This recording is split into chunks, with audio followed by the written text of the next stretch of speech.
Sir ఇండస్ట్రీకి వచ్చినప్పుడు ప్రతి ఒక్కళ్ళకి ఒక స్టోరీ ఉంటుంది డెఫినెట్ గా. ఎందుకంటే రజనీకాంత్ గారు కూడా చాలా టైమ్స్ చెప్పారు, నేను పంగల్ పార్క్ లోనే పడుకున్నాను, ఫుడ్ లేక, షెల్టర్ లేక ఎక్కడ అని.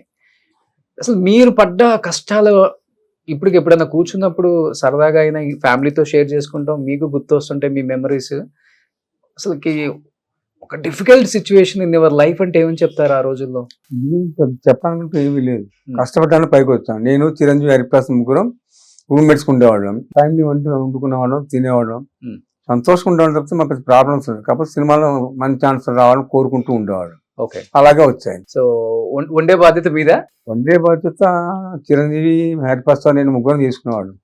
విక్టోరియా గార్డెన్స్ అక్కడ ఉండేవాళ్ళు కదా అంతా అప్పుడు. Republic garden, republic garden garden ఉండేవాళ్ళు.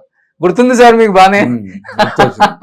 ఆ, ప్రతి ఒక్కళ్ళు అక్కడ నుంచే కదా ట్రయల్స్ వేసింది. నాకు తెలియదు. అక్కడ ఉన్న వాళ్ళంతా క్లిక్ అయిపోయారు. అవును.